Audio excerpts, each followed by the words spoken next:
Hi hello everyone. இந்த வீடியோவில் ஃப்ரெஷினஸ் கேபியோட infusion பம்பில் door calibration எப்படி பெர்ஃபார்ம் பண்ணலாம் அப்படின்றத உங்களுக்கு காட்ட போகிறேன். வாங்க வீடியோக்குள்ளே போகலாம். அதாவது ஆப்டிமா விஎஸ்ன்ற மாடலில் டோர் கேலிப்ரேஷன் நம்ம பண்ண போகிறோம். அதாவது செக் இன்ஃப்யூஷன் செட் அப்படின்னு சொல்லிட்டு ரிப்பீட்டடாக வந்தது, அலாரம் வந்தது, இல்லை ஏரன் லைன் வந்ததுன்னா இந்த டோர் கேலிப்ரேஷன் நம்ம பண்ணலாம். இந்த டோர் கேலிப்ரேஷன் பண்ணுறதுக்கு ஃபஸ்ட்டு மிஷினை மோட் பட்டன் ப்ரெஸ் பண்ணிக்கிட்டே ஆன் ஆஃப் பட்டனை ப்ரெஸ் பண்ணணும். அப்படி ப்ரெஸ் பண்ணிங்கன்னா இந்த செட்டிங்ஸ்குள்ளே உள்ளே போகும். So user settings, what setting and maintenance அப்படின்ற ஆப்ஷனுக்குள்ளே போகும். நமக்கு தேவை மெயின்டெனன்ஸில் போய் ஒரு கோடு கேட்கும், அதாவது சீக்ரெட் கோட். அந்த கோடு நான் உங்களுக்கு ஷோ பண்ணல. இன்கேஸ் நீங்கள் ஒரு பயோமெடிக்கல் இன்ஜினியராக இருந்தீங்கன்னா, உங்களுக்கு எமர்ஜென்சினா நீங்கள் உங்களோட சர்வீஸ் பர்சன் கிட்ட கேட்டு இந்த கோடை தெரிஞ்சுக்கலாம். ஆர்எல்ஸ் நீங்கள் கமெண்ட் பண்ணுங்கள், நான் உங்களுக்கு ஷேர் பண்ணுறேன். ஸோ இந்த மெயின்டெனன்ஸ் கோடு நம்ம போட்டுட்டு நம்ம ஓகே கொடுத்தோன்னா இந்த ஆப்ஷனுக்குள்ளே போகும்.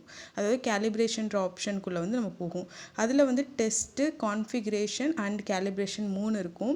ஸோ நமக்கு தேவை door calibration. So calibration press பண்ணுறேன். அதிலே 3 இருக்குது. ஃபஸ்ட்டு போர் 1, போர் 2, போர் 3ன்னு. ஃபஸ்ட்டு போர் 1ன்னா நார்மலாக இப்படி க்ளோஸ்லேயே இருக்கும்போது மேலே ஒரு வேல்யூ போகும்ல, அந்த வேல்யூ கரெக்டாக இருக்கான்னு மட்டும் பார்த்துக்கங்க. போர் 2ங்கிறது ஓப்பன் பண்ண சொல்லுது. ஓப்பன் பண்ணால் நம்மளுக்கு 2495 காட்டுது.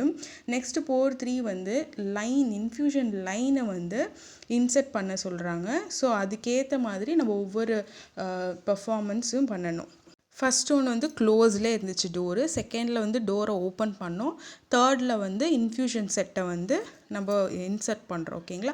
ஸோ இந்த மாதிரி ஒவ்வொன்றுத்தையும் பண்ணும்போது நம்மளுக்கு மேலே அந்த ரீடிங்ஸ் மாறிட்டே இருக்கும் பாருங்கள். ஸோ அந்த ரீடிங்ஸ் கரெக்டாக இருக்கா அப்படின்றத மட்டும் பார்த்துக்கோங்க. கம்மியாக இருக்குது, கரெக்டாக இருக்குது. ஸோ இந்த 3 பெர்ஃபார்ம் பண்ணிட்டு நீங்கள் ஓகே கொடுத்துட்டு நார்மலாக மிஷினை ஆஃப் பண்ணி ஆன் பண்ணோன்னா நம்மளுக்கு மோஸ்ட்லி அந்த செக் இன்ஃப்யூஷன் செட் இருக்கு இல்லையா, அது ரிசால்வ் ஆகிடும். எதனால் இந்த செக் இன்ஃப்யூஷன் செட் ப்ராப்ளம் வருதுன்னா, ஸோ ஒவ்வொரு இன்ஃப்யூஷன் செட் பம்புக்குமே ஒரு சில பிராண்டட் இன்ஃப்யூஷன் செட்டு தான் அதுக்கு செட் ஆகிற மாதிரி இருக்கும். நம்ம பர்ச்சேஸ் பண்ணும்போதே சேல்ஸ் பர்சன் சொல்லி தான் கொடுத்துருப்பாங்க. ஸோ அது இல்லாமல் நம்ம வேறு பிராண்ட்ஸ் யூஸ் பண்ணும்போது இந்த ப்ராப்ளம் வரும்.